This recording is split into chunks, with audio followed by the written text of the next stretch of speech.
बिस्मिल्लाहिर्रहमानिर्रहीम।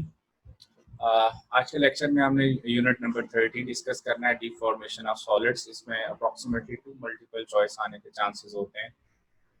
अच्छा, इसमें जो हमारे पास सिलेबस है उसमें सबसे पहले हम टाइप्स ऑफ सॉलिड्स डिस्कस करेंगे और उसके बाद terms and stress strain young models को डिस्कस करना है। स्ट्रेस और स्ट्रेन जो है उसको डिस्कस करना है, हुक्स लॉ को डिस्कस करना है, concept of elastic and plastic deformation जिसमें हम जो है वो इसके कर्व को डिस्कस करेंगे, स्ट्रेस और स्ट्रेन के, ब्रिटल और डक्टाइल सब्सटेंस और energy stored energy form material जिसको स्ट्रेन एनर्जी भी कहते हैं। और one more topic is included, वो है एनर्जी बैंड थ्योरी, वो भी हम इसमें डिस्कस करेंगे। सबसे पहले जी सॉलिड्स। सॉलिड्स की जो टाइप्स हैं, आप देखें सॉलिड्स को डिफ्रेंशिएट किया जाता है ऑन वेरियस प्रॉपर्टीज, जैसे कि कंडक्टिविटी है, मेलेबिलिटी है, डक्टिलिटी है। तो इनकी बेस पे जो है वो हम डिफ्रेंशिएट कर सकते हैं डिफरेंट सॉलिड्स को। बेसिक जो सॉलिड्स को आमतौर पर जो है वो डिफ्रेंशिएट जो किया जाता है वो on the basis of structure है, बेसिक जो है। और स्ट्रक्चर में जो है वो हमें पता है कि क्रिस्टलाइन जो सॉलिड्स होते हैं उसमें रेगुलर अरेंजमेंट ऑफ मॉलिक्यूल्स होती है। क्रिस्टलाइन सॉलिड्स में जो हमारे पास जो है अमॉर्फस सॉलिड्स होते हैं, वो उसमें जो है वो इरेगुलर अरेंजमेंट ऑफ मॉलिक्यूल्स होती है, जबकि पॉलीमेरिक सॉलिड्स होते हैं, पॉलीक्रिस्टलाइन भी इनको कहते हैं। इनमें पॉलीमेरिक सॉलिड जो होते हैं वो उसमें जो है वो पार्शल होते हैं in between the crystalline and amorphous, तो इसको हम पार्शली और पूरी क्रिस्टलाइन भी कहते हैं। ये जो पॉलीमेरिक सॉलिड्स होते हैं। अच्छा, इसमें जो है वो हमारे पास सबसे पहले हम क्रिस्टलाइन सॉलिड्स को डिस्कस कर लेते हैं। बेसिकली जो है वो इसकी एग्जांपल्स आपको पता होनी चाहिए, आपने लर्न करनी है, इनकी प्रॉपर्टीज भी आपने एक दफ़ा गो थ्रू करनी है इनकी, क्योंकि कोई भी इंफॉर्मेशन बेस्ड क्वेश्चन आ सकता है। फॉर एग्जांपल क्वेश्चन में भी आस्क कीजिए which of the following solids is a crystalline solids, या which of the following elements जो है वो पूछा जाएगा, अमॉर्फस वन या फिर पॉलीमेरिक। तो इसलिए इनकी प्रॉपर्टीज और ये सारी चीज़ें अच्छे से एक दफ़ा हमें गो थ्रू करनी है। ऐसा सॉलिड्स में कहते हैं कि atoms are arrange definite, regular और long range order. Long range बल्कि अगर बुक आप देखोगे तो वहाँ लिखा हुआ है 3 डायमेंशनल लॉन्ग रेंज जो है ऑर्डर्ड स्ट्रक्चर होता है। 3 डायमेंशनल लॉन्ग रेंज ऑर्डर्ड जो है वो स्ट्रक्चर होता है। What does it mean? अगर हमारे पास कोई क्रिस्टलाइन का एक टुकड़ा है तो उसमें हम वन ऑफ द 3 डायमेंशन किसी भी डायमेंशन में मूव करें, हमें एक जैसा जो है वो पैटर्न जो है वो रिपीट होता हुआ दिखाई देता है। जैसे देखिए ये क्रिस्टलाइन सॉलिड है और इस क्रिस्टलाइन सॉलिड में हम किसी भी डायरेक्शन में मूव करें वन ऑफ द 3 डायमेंशन, हमें एक जैसा पैटर्न जो है वो रिपीट होता हुआ दिखाई देगा। सो इसका मतलब है कि ये 3 डायमेंशनल लॉन्ग रेंज स्ट्रक्चर जो है वो ऑर्डर्ड स्ट्रक्चर है। इसकी एग्जांपल्स क्या क्या हैं कि इसमें क्वार्ट्ज है, मिका है, शुगर है, और इसी तरह कॉपर सल्फेट है, सोडियम डाइक्लोरेट है।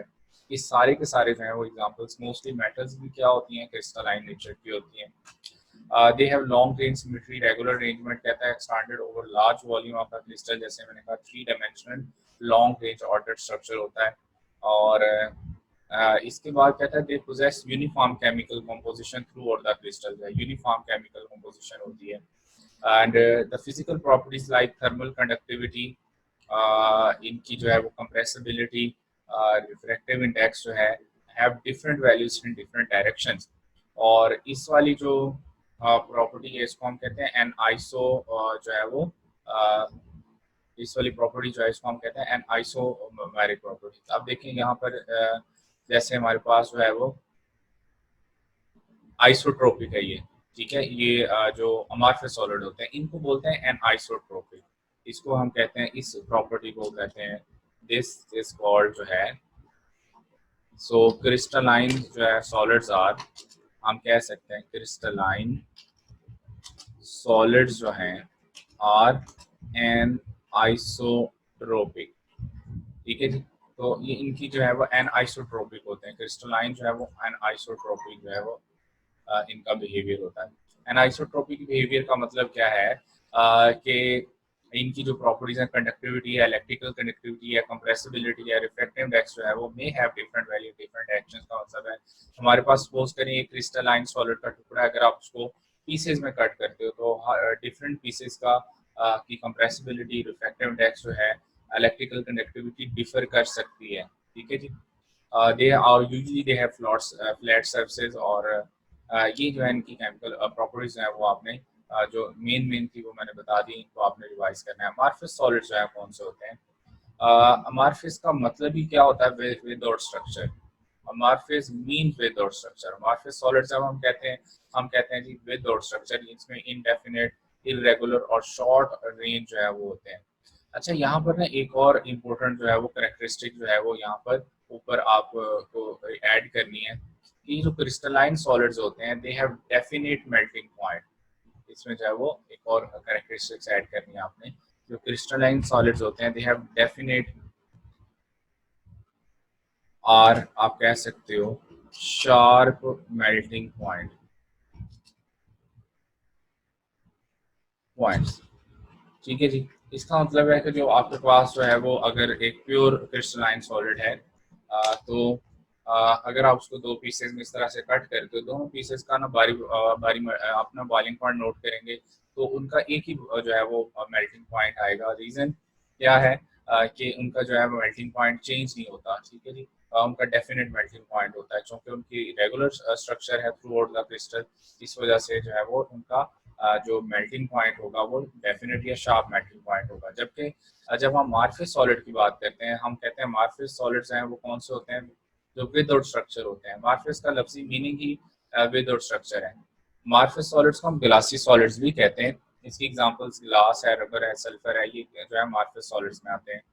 और प्रॉपर्टीज में अगर हम देखें तो डिस्ट्रीब्यूशन ऑफ एटम मॉलिक्यूल्स कहते हैं जी रैंडम होती है, और इनको कहते हैं आइसोट्रोपिक। आइसोट्रोपिक का मतलब होता है कि इनमें जो है वो फिजिकल प्रॉपर्टीज जो है वो ऑल डायरेक्शन में जो है वो क्या होती हैं? सेम होती हैं।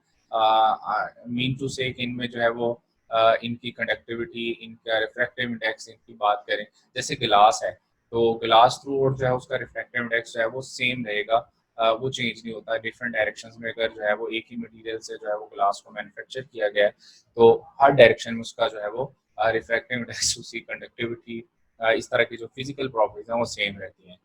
अमार्फस सॉलिड्स हैं they do not have sharp melting points, जो इनका डेफिनेट मेल्टिंग पॉइंट नहीं होता, ठीक है जी। और दे हैव नो जो है वो कहते हैं जी कैरेक्टरिस्टिक ज्योमेट्रिकल शेप, जहाँ उनकी ज्योमेट्रिकल कोई शेप भी फिक्स नहीं होती। क्रिस्टलैटिक क्या होती है ये आपको पता है जी, ये स्ट्रक्चर है periodic arrangement of points and spaces obtained associated with the lattice point unit assembly. कहते हैं जी एक यूनिट सेल जो होता है, अगर उसको रिपीट करने से, बार बार रिपीट करने से हमारे पास जो है वो सॉलिड जो है वो आ जाता है। उस यूनिट सेल को, उस यूनिट को जो है वो जिससे वो सॉलिड मिलकर बना हो, उसको हम क्रिस्टलैटिक बोलते हैं। पॉलीमेरिक सॉलिड जो है वो क्या होते हैं जी? ये इन इन बिटवीन होते हैं क्रिस्टलाइन एंड अमार्फस, यानी कि हम इनको पार्शली या पुअरली जो है वो क्या कह सकते हैं? क्रिस्टलाइन सॉलिड्स कह सकते हैं। अच्छा, इसकी में जो एग्जांपल है पॉलीथीन है, पॉलीस्टीरीन है, नायलॉन है, ये सारी की सारी जो है वो बेसिकली क्या है? एग्जांपल्स ऑफ पॉलीमेरिक सॉलिड्स हैं। और इसमें हमें पता है ये नेचुरल भी होते हैं और सिंथेटिक मटेरियल से भी हम इनको बना सकते हैं, ऑब्टेन करते हैं।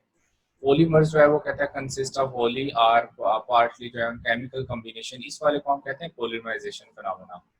तो जब हम कार्बन को जो है वो कार्बन को किस किस के साथ, oxygen, hydrogen, nitrogen, other metallic और नॉन मेटेलिक एलिमेंट्स के साथ मिक्स करके लॉन्ग चेन्स बनाते हैं, तो उसको, इस फिनोमेना को हम कहते हैं पॉलीमराइजेशन। और इनको हम पॉलीमर्स कह देते हैं। पॉलीमराइजेशन जो है इसमें कहता है सिंपल मॉलिक्यूल्स को हम केमिकली कंबाइन कर देते हैं to form long chain molecules in three dimensional structure. अच्छा, एक बात पॉलीमर्स में जो है वो खास तौर पर इनकी जो है, पॉलीमर्स जो होते हैं स्पेशली, कहता है जी कि इनका एक्सटेंसिव यूज़ क्यों है, क्यों हम बार बार जो है वो इनको इंडस्ट्री में, इनका इंडस्ट्रियल यूज़ बहुत ज़्यादा है, क्यों करते हैं जी? सिंस जो पॉलीमर्स जो होते हैं हैव लो स्पेसिफिक ग्रेविटी, इसको हम रिलेटिव डेंसिटी भी कहते हैं, ठीक है जी। लो स्पेसिफिक ग्रेविटी, और इनकी जो है वो स्पेसिफिक ग्रेविटी लो होती है, कहता है yet they exhibit good strength to weight ratio, ठीक है जी। इसका क्या मतलब है? देखें, बड़ी सिंपल सी बात है।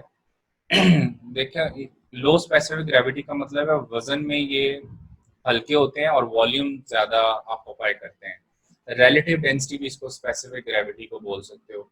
रिलेटिव डेंसिटी का मतलब ये है कि एक्सपोज करें हम विद रिस्पेक्ट टू वाटर जो है पॉलीमर की जो है वो डेंसिटी देख सकते हैं with reference to other material जो है। तो जब हम रेशियो लेते हैं डेंसिटी की डिफरेंट मटेरियल्स के साथ उसको कंपेयर करने के लिए, उसको हम स्पेसिफिक ग्रेविटी कहते हैं। तो कहता है कि ये इनकी स्पेसिफिक ग्रेविटी लो होती है, यानी कि कम मास में ये ज़्यादा वॉल्यूम घेरते हैं, लेकिन फिर भी इनकी जो है स्ट्रेंथ टू वेट रेशो बहुत अच्छी है। जैसे अगर आप हाइकिंग के लिए जा रहे हैं तो आपको कोई पूछे कि आप स्टील वायर लेके जाना पसंद करेंगे या नायलॉन वायर, आप कहेंगे नायलॉन वायर जो है वो क्यों, क्योंकि वो वजन में हल्की होगी लेकिन स्ट्रेंथ जो है वो इक्वली जो है वो प्रोवाइड कर सकती है as that of steel.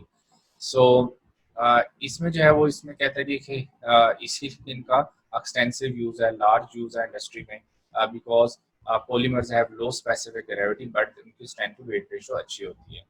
Next जो है वो मेन टॉपिक्स की तरफ आ रहे हैं जी। सबसे पहले हम डिस्कस करने वाले हैं इलास्टिसिटी जो है वो क्या होती है, और इसके बाद हम स्ट्रेस और इसकी टाइप्स को डिस्कस करेंगे। इलास्टिसिटी और प्लास्टिसिटी आपको क्लियर करना कॉन्सेप्ट को जो है वो इसलिए ज़रूरी है कि जब हम स्ट्रेस स्ट्रेन कर्व पढ़ेंगे आगे जाके, वो हेल्पफुल होगा in understanding the stress strain और स्ट्रेस स्ट्रेन कर्व जो है। इलास्टिसिटी जो है बेसिकली क्या है कि हमें पता है जब हम किसी भी ऑब्जेक्ट के ऊपर जो है डीफॉर्मिंग फोर्स लगाते हैं, लेट्स से हमने एक स्केल को क्लैम्प किया, जब आप उसके deforming force with in the elastic limit लगाएंगे तो आप छोड़ेंगे तो वापस जो है वो किस तरफ आ जाएगी, मीन पोजीशन की तरफ आ जाएगी। सो जब आप कोई एक्सटर्नल फोर्स यानी डिफॉर्मिंग फोर्स अप्लाई करते हो तो वो उस बॉडी की जो है साइज को चेंज कर सकती है, शेप को चेंज कर सकती है, ये दोनों चेंज कर देगी। हम जो कि रेगुलर ऑब्जेक्ट की डिफॉर्मेशन को इस यूनिट में डिस्कस करने जा रहे हैं, तो इसका मतलब है डिफॉर्मिंग फोर्स से जो चेंज आ सकता है वो लेंथ में चेंज आ सकता है, वॉल्यूम में चेंज आ सकता है, शेप में चेंज आ सकता है। वो कैसे आता है? जब आप डिफॉर्मिंग फोर्स अप्लाई करते हो तो जो एटम्स हैं उस सॉलिड के, वो अपनी मीन पोजीशन से डिस्प्लेस कर जाते हैं। आप सॉलिड्स के एटम्स जो है ज़ाहिर अपनी मीन पोजीशन से क्या कर देंगे, डिस्प्लेस हो जाएंगे जब आप डीफॉर्मिंग फोर्स उसको ऊपर अप्लाई करेंगे। तो जब डीफॉर्मिंग फोर्स अप्लाई होती है तो उस वक्त हम कहते हैं कि इस वक्त जो है ऑब्जेक्ट जो है इज अंडर स्ट्रेस। ऑब्जेक्ट हम कहते हैं इस वक्त अंडर स्ट्रेस है। आपने क्या किया कि जो ही ये डिफॉर्मिंग फोर्स रिमूव करेंगे, आप हटाएंगे, तो जो एटम्स ऑफ द सॉलिड हैं वो दोबारा से मीन पोजीशन पे वापस आ जाएंगे। जैसे स्केल की बात हमने की है, इसके ऊपर आप डिफॉर्मिंग फोर्स मूव करोगे, इसमें जो एनर्जी स्टोर हुई हुई है वो as a elastic potential energy store हुई है। तो विद एन इलास्टिक लिमिट ये एनर्जी दोबारा से रिकवर हो जाएगी और बॉडी मीन पोजीशन पे वापस आ जाएगी। इसी तरह से एटम्स के साथ होता है, जब आप डिफॉर्मिंग फोर्स अप्लाई करते हो तो बॉडी जो है उसके एटम्स मीन पोजीशन से डिस्प्लेस हो जाते हैं, और जो ही आप डिफॉर्मिंग फोर्स रिमूव करोगे जो एटम्स हैं वो अपनी मीन पोजीशन पे वापस आ जाएंगे। जब तक बॉडी अंडर स्ट्रेस है तब तक जो है वो एटम्स मीन पोजीशन से क्या होते हैं, डिस्प्लेस हो जाते हैं। सो इलास्टिसिटी फिर हम किसको बोलेंगे? कहता है the ability of a solid जो है व्हेन एक्सटर्नल फोर्सेस अप्लाइड, कहता है जी which is not free to move. किसी बॉडी के ऊपर आपने जो है external force apply की, there is a change in length, volume, shape. When these forces are removed, the body tends to regain its size, shape जो भी है, length जो है। तो the ability of a solid to regain its जो है वो original size when deforming force is removed, that is called basically elasticity. So हम कह सकते हैं elasticity क्या होगी? It is the ability of a solid, the ability of a solid to regain its original, आप कह सकते हो, लेट्स से मैं उसको ओरिजिनल शेप कह देता हूँ, ठीक है जी। When deforming force is removed, ठीक है जी, इसको हम कहते हैं क्या? इलास्टिसिटी, ठीक है। अच्छा, इलास्टिसिटी जो है वो किसी भी बॉडी की वो प्रॉपर्टी है जो उसको अपनी ओरिजिनल शेप को रीगेन करने में हेल्प करती है।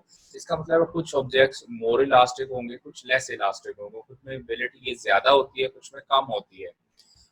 तो जैसे कि जी आप कहते हैं, if a body completely covers its original shape size, उसको हम कहते हैं कि वो परफेक्टली इलास्टिक है। 100% तो कोई भी ऑब्जेक्ट जो है वो प्लास्ट परफेक्टली प्लास्टिक नहीं हो सकता, लेकिन नियरली परफेक्टली इलास्टिक बॉडीज जो है वो हम कह सकते हैं। जैसे यहाँ पे ना एक क्वेश्चन अक्सर जो है आपको पास पेपर में ये नजर आएगा। उसमें पूछा जाता है कि ये बताएं विच of the following is most elastic या लीस्ट इलास्टिक, इस तरह का क्वेश्चन आता है। इसमें जो आंसर है वो रबर नहीं है। इसमें आंसर जो है वो इनमें से अगर हम कंपेयर करें तो वो क्या है, स्टील है। स्टील को हम कहेंगे कि ये मोस्ट इलास्टिक मटेरियल है। अब यूजली स्टूडेंट्स जिनका कॉन्सेप्ट नहीं होता वो रबर कह देते हैं। रबर इलास्टिक मटेरियल जो है वो मोस्ट इलास्टिक नहीं है। अब देखिए कैसे, याद रखना है जो ऑब्जेक्ट, जो सॉलिड जितना ज्यादा रेजिस्ट करता है to change in its length, shape और वॉल्यूम जो है, उतना ही वो ज्यादा इलास्टिक होता है। ठीक है। अगर इनमें देखें तो सबसे ज्यादा जो है अपनी शेप में चेंज को कौन रेजिस्ट करेगा, स्टील ही रेजिस्ट करेगी। इसका मतलब ये हुआ कि जो हमारे पास ये जो हम कह सकते हैं कि जो नियरली परफेक्टली इलास्टिक है, उनकी एग्जांपल्स क्या हो सकती हैं, क्वार्ट्ज, ठीक है जी, डायमंड, स्टील, ये जो है वो आर नियरली परफेक्टली इलास्टिक, इनको कह सकते हो, ये इनकी एग्जांपल्स हैं। ठीक है जी।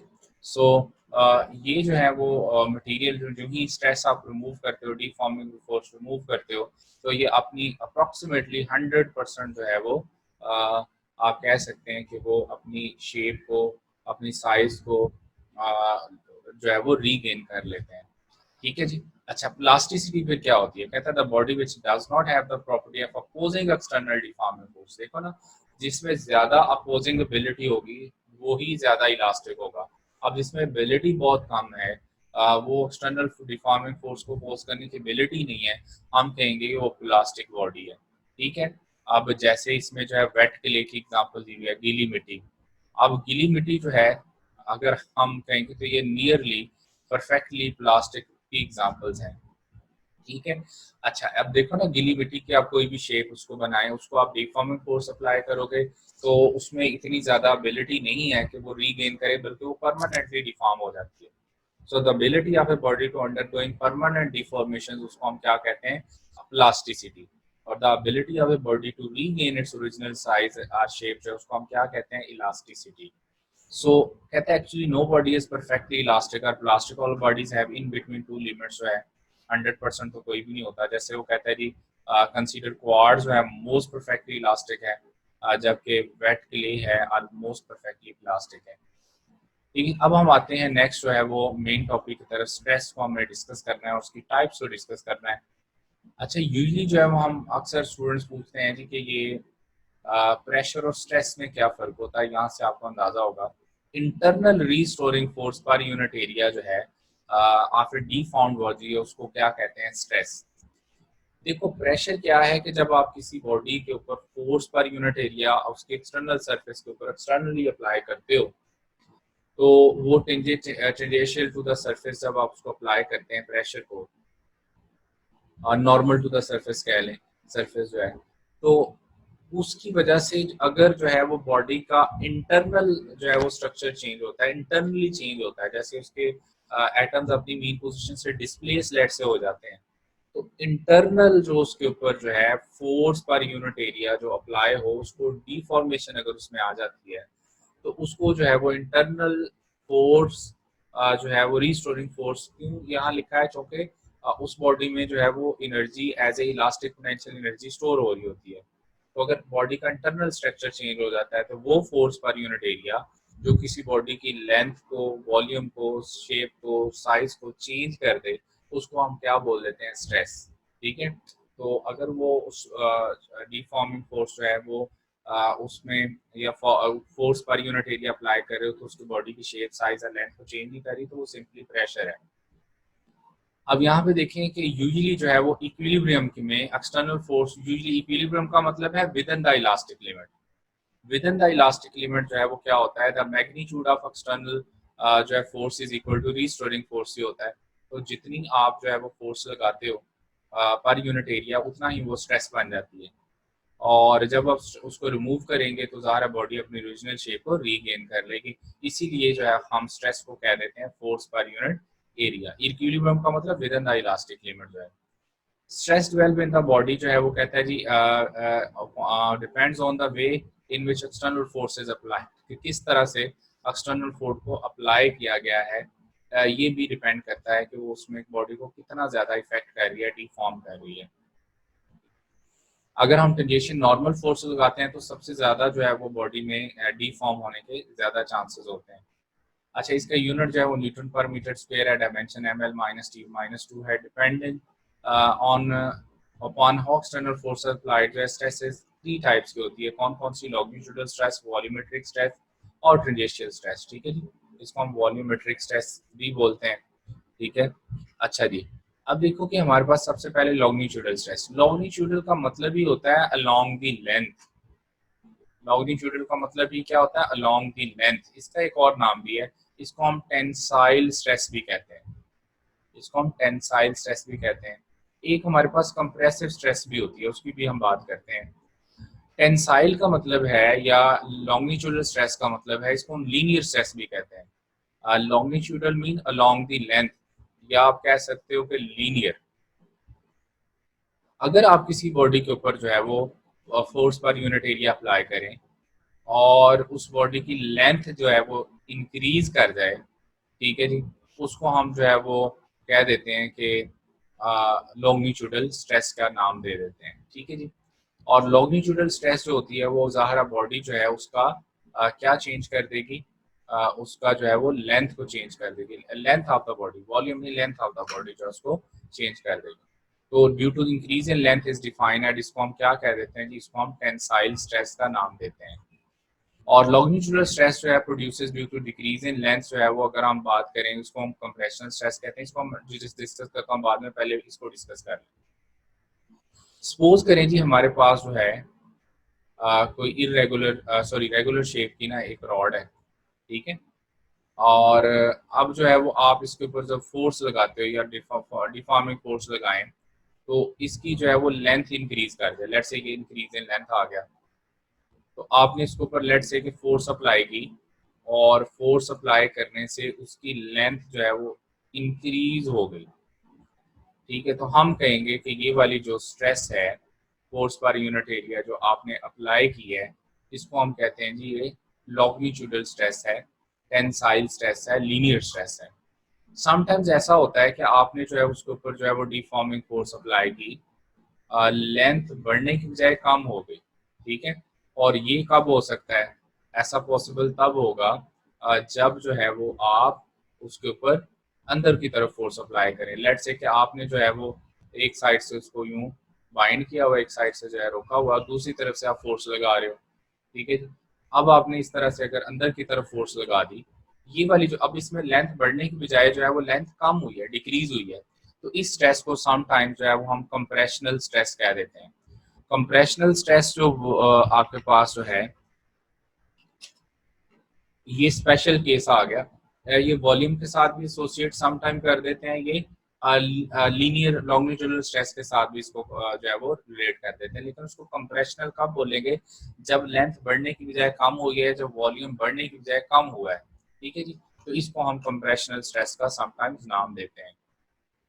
नेक्स्ट जो है जी हमारे पास वॉल्यूमेट्रिक स्ट्रेस। और वॉल्यूमेट्रिक स्ट्रेस जो है वो आप सबको पता है कि वॉल्यूम में चेंज अगर आ जाए, जैसे बलून है उसमें आप फोर्स जो है पर यूनिट एरिया उसको दे रहे हैं, प्रेशर बढ़ता जा रहा है, तो उसका जो एरिया बढ़ता जा रहा है, तो ये जो स्ट्रेस होगी जो बलून की इंटरनल वॉल्स के ऊपर लग रही होती है, वो कौन सी है जी?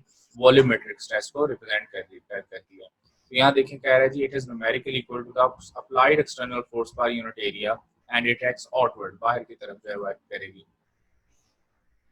शीयर स्ट्रेस क्या होती है? शीयर का मतलब होता है शेप में चेंज। अब चूंकि हम रेगुलर ऑब्जेक्ट्स जो है उसकी स्टडी कर रहे हैं, तो जब टेंजेशियल, इसको हम टेंजेशियल स्ट्रेस भी कहते हैं।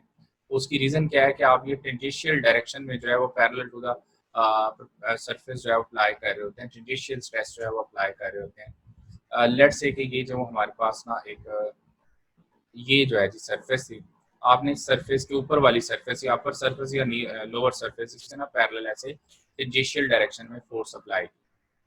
जब आपने फोर्स अप्लाई की तो ये इसकी जो है ना बेंडिंग आ गई इसमें यूं। तो ये देखें अपर पैरेलल सरफेस जो है उसमें बेंडिंग आ गई है, तो ये जो है इसको हम लेट से कह देते हैं कि ये डेल्टा ए है।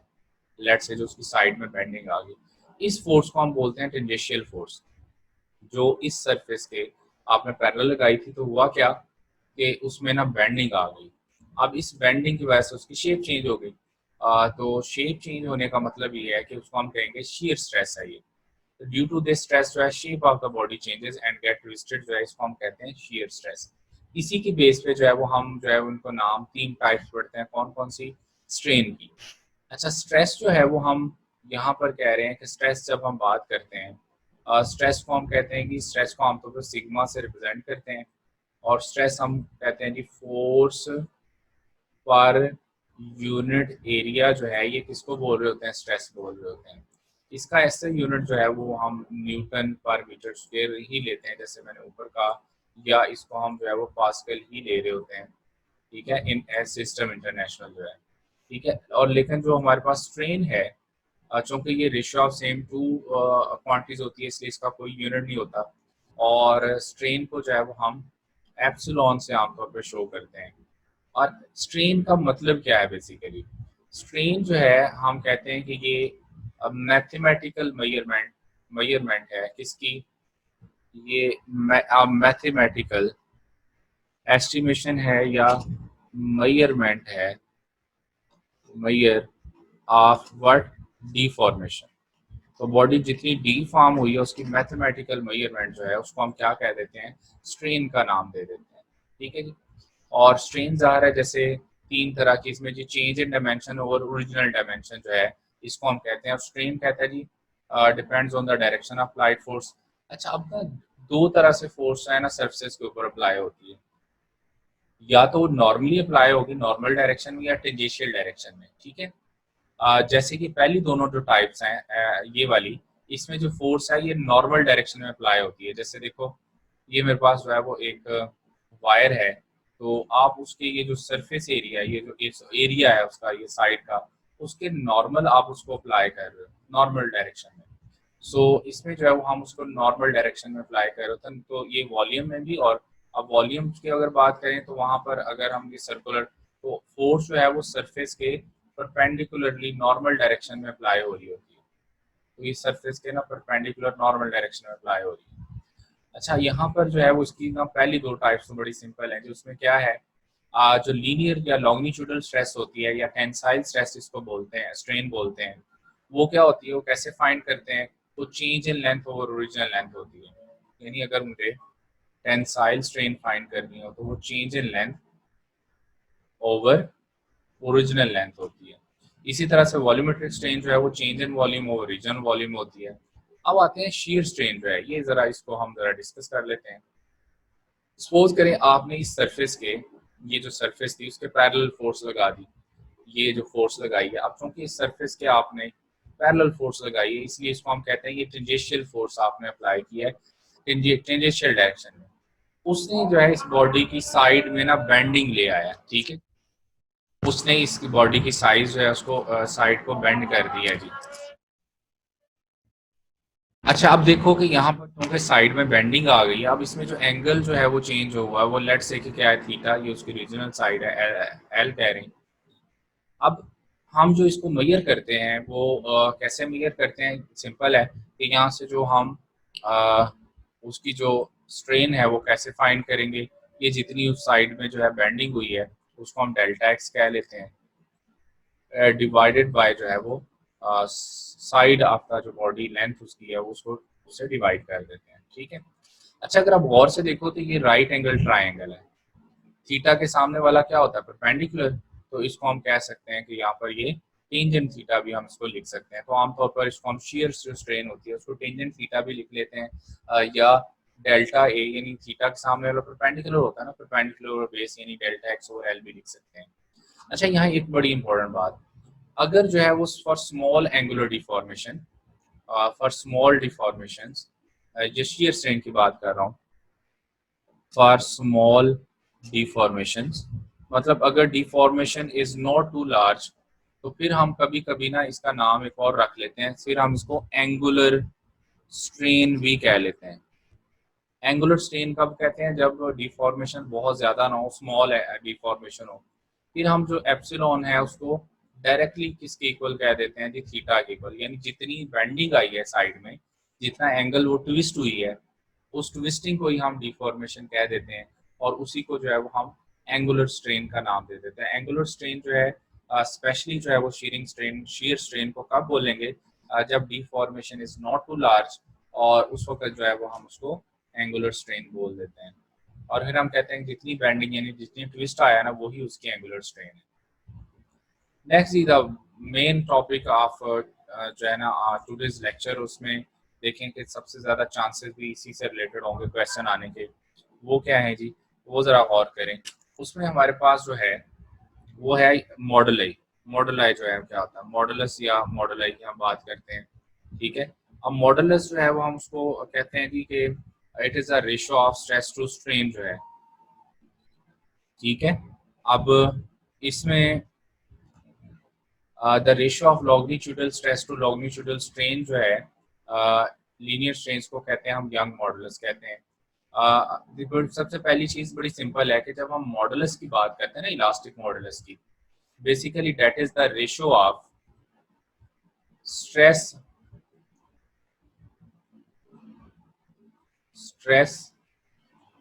To strain. अब स्ट्रेस तो तीनों केसेस में ज़ाहिर है सेम ही रहेगी, उसमें हम कहते हैं फोर्स पर यूनिट एरिया। बस फर्क ये है कि पहले दो केसेस में फोर्स जो है वो नॉर्मली अप्लाई होती है, थर्ड केस में टेंजेंशियली अप्लाई होती है, ठीक है। अच्छा, इसमें जो है वो स्ट्रेस ओवर स्ट्रेन हम कहते रहते हैं इनको, लेकिन जो है वो ज़ाहिर है स्ट्रेन तो इनमें डिफरेंट होगी। पहला जो केस है, ratio longitudinal stress to linear strain, इसको हम यंग मॉडुलस बोल देते हैं। जो बल्क मॉडुलस है उसमें normal stress to the volume strain जो है उसको बल्क मॉडुलस बोल देते हैं।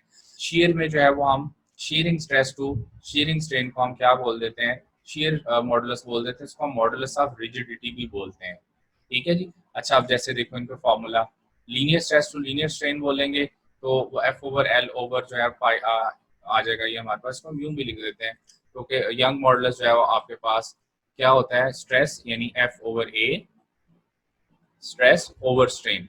स्ट्रेन जो है वो हम कहते हैं जी delta L over L, delta L over L. तो यहाँ डायरेक्टली लिखा हुआ उसने एफ एल ओवर जो है वो ए इंटू डेल्टा एल। अच्छा, समटाइम्स जो है वो हम एफ की जगह एम जी भी लिख सकते हैं, एम जी एल हो जाएगा, और एरिया जो है वो पाई आर स्क्वायर भी हो सकता है लीनियर केस में, जो लीनियर वायर होती है उस केस में। वॉल्यूमेट्रिक स्ट्रेस जो डिवाइडेड बाय वॉल्यूमेट्रिक स्ट्रेन को के से रिप्रेजेंट कर, उसको कहते हैं बल्क मॉडुलस, और बल्क मॉडुलस जो है उसको हम कहते हैं K is equal to stress यानी F over A divided by delta V over V, यानी change in volume divided by original volume. और जो शीयरिंग स्ट्रेस है वो सिंपल है जी F over A over tangent theta, या F A over tangent theta कह सकते हैं। अच्छा, यहाँ ना कुछ इंपॉर्टेंट मल्टीपल चॉइसेस हैं, उनकी बात कर लेते हैं। Young's modulus कहता है is numerically equal to that force which when applied on the wire the unit cross sectional area doubles its length. What does it mean? ये वाला जो पॉइंट है इसको जरा अंडरस्टैंड करते हैं। ये एग्जामिनेशन पॉइंट है, इससे बहुत इंपॉर्टेंट है। नंबर ऑफ मल्टीपल चॉइस देखेंगे जिसमें ये वाला कॉन्सेप्ट यूज होता है, मैं आपको बता रहा हूँ, जरा इसको गौर करना है। यंग मॉडुलस कहता है numerically equal to the force which applied on a wire the unit cross sectional area. What does it mean? Suppose करें कि हमारे पास एक वायर है, उसकी लेंथ एल, ठीक, और उसका जो है लेट्स से लेंथ एल है। मैं आसान कर देता हूँ उसको, ठीक। आपने क्या किया, उसके ऊपर फोर्स लगाई पर यूनिट एरिया, उसकी लेंथ डबल हो गई। फोर्स अप्लाई की और उसकी लेंथ जो है वो पहले से डबल हो गई, यानी लेंथ कितनी हो गई 2l। अब लेंथ डबल हो गई है तो जरा गौर करें, उसका मतलब है चेंज इन लेंथ जो क्या आया। ये बहुत ही इंपॉर्टेंट और कॉन्सेप्चुअल पॉइंट है, और नंबर ऑफ मल्टीपल चॉइस में आप न्यूमेरिकल में ये वाला कॉन्सेप्ट देखोगे। लेंथ में चेंज कितना आया 2l माइनस l, इसका मतलब है लेंथ जो है उसमें चेंज कितना आया l चेंज आ गया, ठीक है। और स्ट्रेन आपके पास क्या होती है, स्ट्रेन आपके पास होती है F over A, sorry delta L over original length, change in length over original length. अब चेंज इन लेंथ कितना है 2l minus L divided by length, original भी एल थी, ये कैंसिल आउट हो गया। इसका मतलब है यूनिट स्ट्रेन प्रोड्यूस हुई है।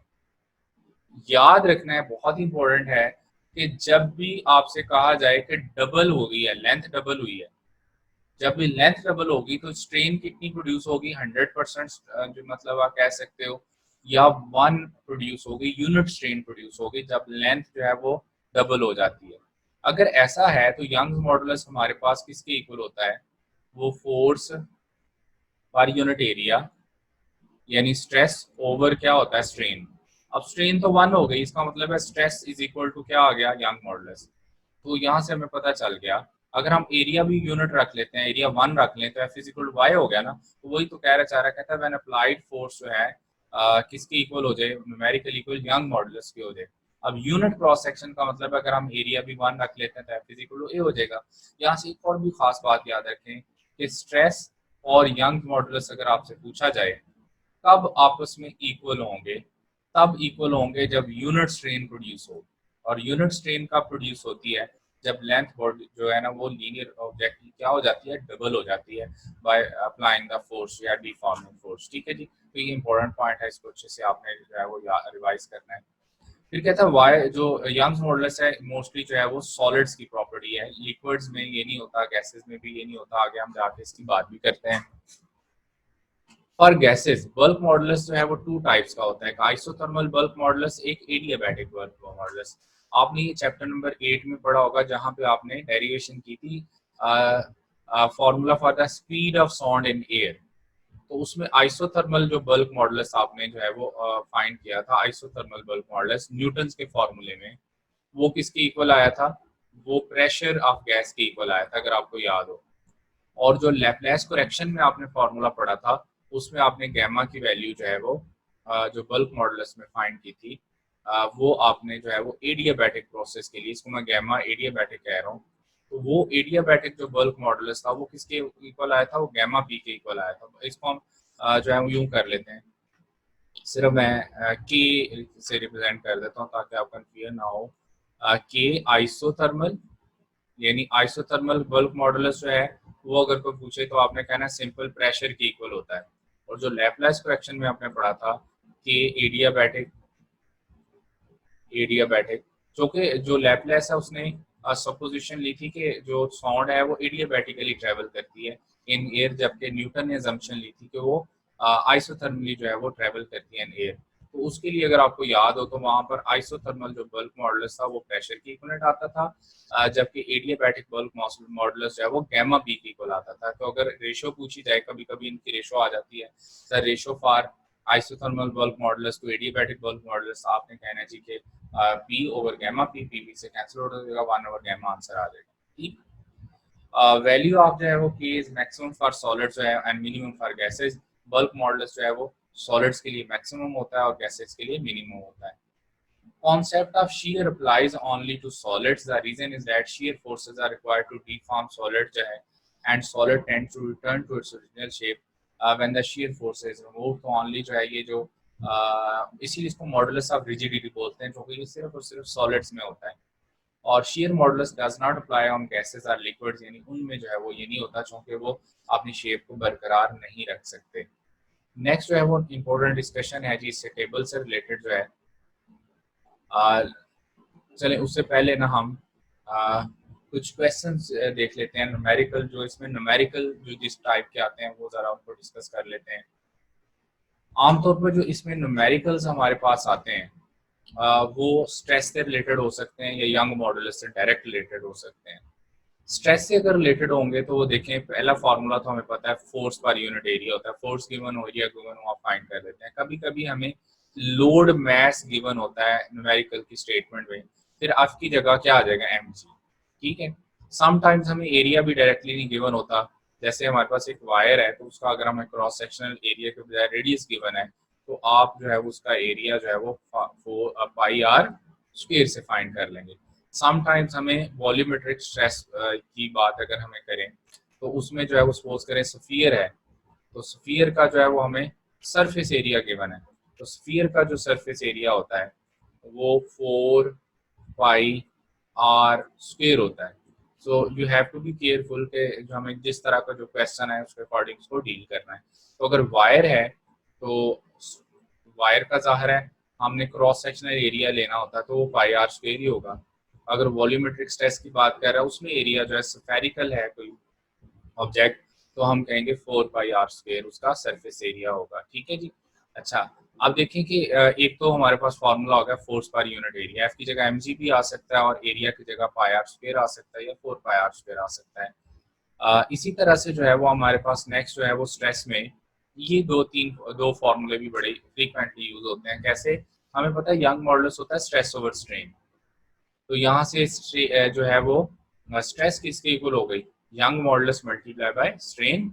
यंग मॉडुलस स्ट्रेन क्या होती है, अगर हम लीनियर की बात कर रहे हैं टेंसाइल की, तो वो डेल्टा एल ओवर एल होगी, और हम अगर बल्क मॉडुलस की बात कर रहे हैं तो वो डेल्टा वी ओवर वी होगी, यानी change in volume over original volume. ठीक हो गया जी।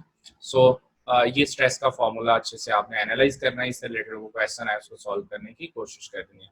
नेक्स्ट जो है जी हमारे पास इंपॉर्टेंट वन जो है, ये क्वेश्चंस हैं। जैसे क्वेश्चन देखें, फर्स्ट वन कह रहा कॉपर वायर जो है उसके ना यंग मॉडुलस हमें गिवन है y, और if its length is doubled, अगर उसकी हम लेंथ डबल कर दें, एरिया जो है उसको हाफ कर दें, देन इसका यंग मॉडुलस कितना हो जाएगा। याद रखना है कि यंग मॉडुलस जो है उसका y ही रहेगा, उसका यंग मॉडुलस जो है वो हम कहेंगे रिमेन्स सेम, चेंज नहीं होना। क्यों, क्योंकि यंग्स मॉडुलस जो है लाइक रेजिस्टिविटी जैसे आप पढ़ते थे, it only depends on two things. Young's modulus जो है वो लेंथ पे डिपेंड नहीं कर रहा, एरिया पे डिपेंड नहीं कर रहा। यंग्स मॉडुलस जो है वो सिर्फ और सिर्फ दो चीजों पे डिपेंड करता है। कौन कौन सी, number one nature of the material, ठीक है, और दूसरा जो है वो किस पे डिपेंड करेगा, टेम्परेचर पे। तो यंग्स मॉडुलस जो है, अब ना तो एरिया के साथ अगर आपको कहें कि वायर को दो पीसेस में कट कर दिया, बताएं कि यंग मॉडुलस क्या हो जाएगा। देखिए, अगर कॉपर वायर आप दो पीसेस में कट कर देते तो कॉपर वायर ही रहेगी, तो उसकी नेचर चेंज नहीं होनी। इट मीन्स के वो जो है वो सेम ही रहेगा। ठीक है, इसी तरह से जो है वो लेट्स से कि आपको उसने पूछ लिया कि जी ये बताएं, नेक्स्ट क्वेश्चन की बात कर रहे हैं। हाँ जी, अब देखो ये वाला क्वेश्चन भी जो है वो फ्रीक्वेंटली आस्क्ड क्वेश्चन में से है। टू वायर जो है, two wires of the same material have lengths in ratio 1:2, radii in ratio 3:2, are subjected under the same force, then the ratio आप बतानी है आपने their Young's moduli elongation। पहला जो क्वेश्चन है ए पार्ट, वो तो बहुत इजी है, सीधी सीधी बात है। वो कह रहा है two wires of the same material, two copper wire, two steel wire, लिखा सेम मटेरियल क्यों। जैसे मैंने कहा कि वो लेंथ पे, एरिया पे, रेडियस पे डिपेंड नहीं करती, वो सिर्फ टेम्परेचर और नेचर ऑफ द मटेरियल पे डिपेंड करती है। जब नेचर सेम है तो यंग मॉडुलस भी सेम होंगे। इसलिए पहला जो इसकी क्वेश्चन ऑप्शन है, इसमें आंसर हमेशा 1:1 ही देना है। फर्स्ट क्वेश्चन के लिए इसका आंसर जो है वो ए पार्ट के लिए 1:1 ही होगा। जब भी आपसे कहा जाए to wires of the same material हैं, टू कॉपर वायर्स हैं, टू स्टील वायर्स हैं, आपने हमेशा जो है वहां पर कह देना है कि उनका जो है वो नेचर सेम है, तो यंग मॉडुलस की रेशो भी सेम होगी। दूसरा क्वेश्चन है इलोंगेशंस का। अगर रेशो ऑफ इलोंगेशंस का क्वेश्चन आ जाए तो देन आपने केयरफुल होकर आंसर करना है, और उसका फॉर्मूला हम ट्राई कर लेते हैं। फॉर्मूला क्या होता है, फॉर्मूला है जी, अगर हमारे पास देखें यंग मॉडुलस होता है over A over delta L over L. चूंकि दो सेम मटेरियल्स की वायर हैं तो यंग मॉडुलस सेम होगा। वैल्यूज पुट करें तो इसको आप 1 कह लें, इसको 2 कह लें। जब रीअरेंज करेंगे तो आपके पास फॉर्मूला क्या बनेगा, F1 over F2, L1 over L2, A2 over A1। Areas given हो तो ये वाला फॉर्मूला आ जाएगा। डेल्टा एल कहते हैं इलोंगेशन को, चेंज इन लेंथ को। तो रेशियो ऑफ इलोंगेशंस फाइंड करनी हो तो एक तो ये फार्मूला होता है, फिर रेशियो ऑफ इलोंगेशंस के लिए दूसरा फार्मूला अगर रेडियस गिवन हो, जो कि पाई आर स्क्वायर होता है ना इसमें वायर के लिए, तो R2 और R1 को स्क्वायर कर देंगे। इसी तरह से रेशियो ऑफ इलोंगेशंस में F1 over F2 into L1 over L2, अगर डायमीटर्स गिवन हो तो D2 ओवर D1। इसका मतलब है इलोंगेशन जो होती है वो डायरेक्टली प्रोपोर्शनल टू क्या होती है, फोर्स, डायरेक्टली प्रोपोर्शनल टू क्या होती है, लेंथ, इनवर्सली प्रोपोर्शनल टू क्या होती है, एरिया। इसका मतलब किसी वायर का अगर हम जो है वो क्रॉस सेक्शनल एरिया बढ़ा देंगे तो इलोंगेशन कम हो जाएगी, लेंथ बढ़ाने से इलोंगेशन बढ़ती है, फोर्स बढ़ाने से, डिफॉर्मिंग फोर्स बढ़ाएंगे तब भी इलोंगेशन बढ़ जाएगी। इसका मतलब है यहाँ पर जो हमारे पास इस क्वेश्चन को सॉल्व करना है, उसने रेशियो ऑफ इलोंगेशन इस क्वेश्चन के लिए पूछी है, तो यहाँ हम ये वाला फॉर्मूला अप्लाई कर सकते हैं। इसमें हमें जो है उसने क्या बताया है, क्या पूछा है, सॉरी, रेशियो ऑफ इलोंगेशन, तो आपको हो गया delta L1 over delta L2। First question का तो आंसर जो है वो आपका 1:1 ही है, जैसे हम इसको डिस्कस किया है। तो सेकंड में जो है वो रेशियो ऑफ इलोंगेशंस अगर आ जाए तो ये वाला फार्मूला, अब चूंकि उसने कहा they are subjected under the same force, तो फोर्सेस तो सेम हो गई, F ओवर F ही कर देंगे, ठीक है, multiply by L1 over L2, ऐसे ही जी F1 और F2 ये तो सेम हो गया L1 ओवर L2। चलिए मैं यहाँ पहले पूरा फार्मूला लिखता हूँ, फिर हम वैल्यूज पुट करते हैं ताकि आपको कंफ्यूजन ना हो। F1 F2 मल्टीप्लाई बाय जो है हमारे पास था R2 ओवर R1, यहाँ पे गलती नहीं करनी, ये R1 ओवर R2 नहीं, R2 ओवर R1 है, ठीक है। तो जब वैल्यूज पुट करनी है, चूंकि उसने कहा they are subjected under the same force, ये तो हो गया कैंसिल आउट, ठीक है जी। अच्छा अब रह गई लेंथ रेशो 1:2 गिवन है, तो मैं यहाँ 1/2 पुट कर दूंगा, और रेशियो ऑफ रेडियाई की रेशियो गिवन है 3:2, लेकिन मैं यहाँ 2/3 पुट करूंगा, चूंकि ये R2 ओवर R1 है, तो मैं यहाँ पुट करूंगा 2 ओवर 3 और ऊपर आएगा क्या, स्क्वायर, ठीक है। तो ये 4/3 आ गया, इसका मतलब ये है कि आपका आंसर जो है वो 2:9 जो है वो आंसर बन गया, ठीक है। तो इसका आंसर आपका 2:9 आ गया।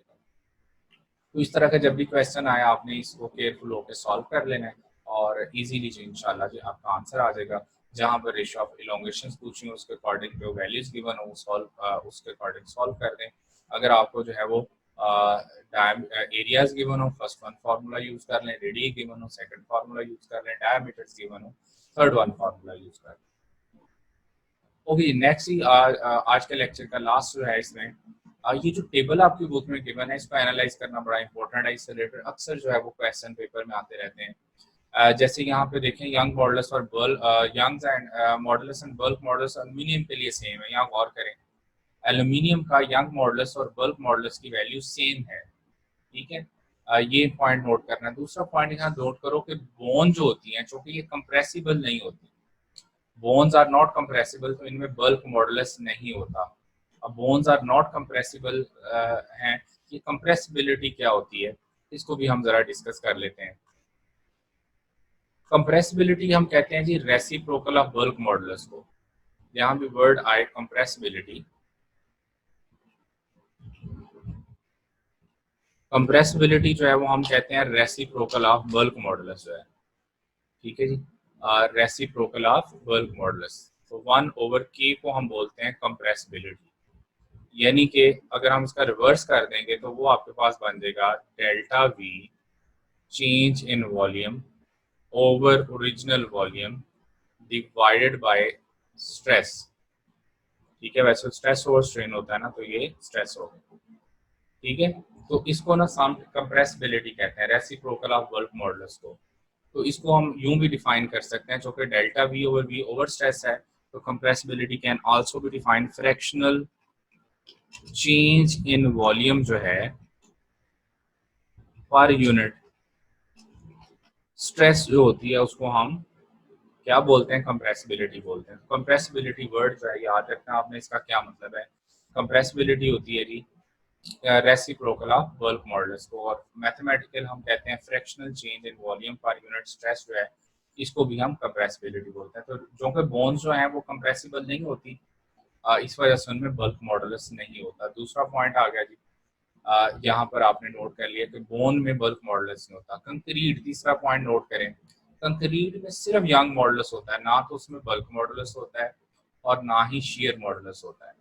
ठीक है, इन दो एग्जांपल्स के अलावा, इन दो एक्सेप्शंस के अलावा मोस्टली जो सॉलिड्स में सॉलिड होते हैं उनमें तीनों मॉडुलस होते हैं। मोस्टली सॉलिड्स हैं उनमें यंग मॉडुलस भी होता है, बल्क मॉडुलस भी होता है, शेयर मॉडुलस भी होता है। ये स्पेशल केस हैं, जैसे कंक्रीट है, जैसे बोन है। बोन में जैसे बल्क मॉडुलस नहीं होता, कंक्रीट जो है उसमें ये बल्क और शेयर दोनों नहीं होते, उसमें सिर्फ जो है वो यंग मॉडुलस होता है। बाकी देखें कॉपर है, डायमंड है, ग्लास है, आइजन में तीनों तीनों जो है बल्क और मॉडुलस होते हैं। अच्छा, अब आते हैं नेक्स्ट है जो लिक्विड्स और गैसेस हैं उनमें सिर्फ एक मॉडुलस होता है। कौन सा? Bulk modulus. जैसे वाटर है, वाटर में देखें यंग मॉडुलस क्या है? 0। शेयर मॉडुलस क्या है? 0, सिर्फ बल्क मॉडुलस है। मरकरी है, उसमें भी देखें सिर्फ बल्क मॉडुलस है। तो गैसेस और जो लिक्विड्स होते हैं उनमें सिर्फ बल्क मॉडुलस होता है, उनमें ना यंग मॉडुलस होता है ना ही शेयर मॉडुलस होता है। नेक्स्ट जो है, जैसे कहता है young unshare modulus for fluid and gases जो है हमेशा क्या होगा? 0। तो फ्लूइड्स और गैसेस जो है वो उनमें सिर्फ बल्क मॉडुलस होता है। Young's and shear modulus for finite infinite is for perfectly rigid body। इसका क्या मतलब है? जो perfectly rigid body है, rigid body, अब rigid का मतलब उसके साइज में, शेप में चेंज ही नहीं आना। तो इसका मतलब है उसका जो यंग मॉडुलस होगा, शेयर मॉडुलस होगा, वो इनफाइनाइट होगा। कैसे? जैसे यंग मॉडुलस है, अगर परफेक्टली रिजिड बॉडी है हम कहेंगे स्ट्रेस ओवर स्ट्रेन। अब जाहिर है रिजिड बॉडी है तो उसकी लेंथ में चेंज ही आना, तो चेंज इन लेंथ क्या होगा? 0। तो समथिंग डिवाइडेड बाय 0 क्या हो जाएगा? इंफिनिटी। तो अगर क्वेश्चन आ जाए द जो है शेयर मॉडुलस या young modulus for perfectly rigid body क्या होता है, तो आपने क्या कहना है? इनफाइनाइट होता है। या क्वेश्चन आ जाए ये बताएं यंग मॉडुलस फॉर वाटर क्या है, तो आप कहेंगे 0। यानी लिक्विड में तो यंग मॉडुलस नहीं होता, गैसेस में भी यंग मॉडुलस नहीं होता, गैसेस और लिक्विड में सिर्फ बल्क मॉडुलस होता है। तो इस वाले टेबल को अच्छे से आपने इन पॉइंट ऑफ व्यू से जो है वो रिवाइज कर लेना, ताकि इन्फॉर्मेशन बेस्ड जो क्वेश्चन है यहाँ से आए तो आप इजीली उसका आंसर कर सकें। फर्स्ट लेक्चर आज का जो है इतना ही है जी, काफ़ी है। इंशाल्लाह सेकंड लेक्चर में जो है हम next part of the chapter जो है उसको डिस्कस करेंगे। अपना ख्याल रखिएगा। अल्लाह हाफिज़।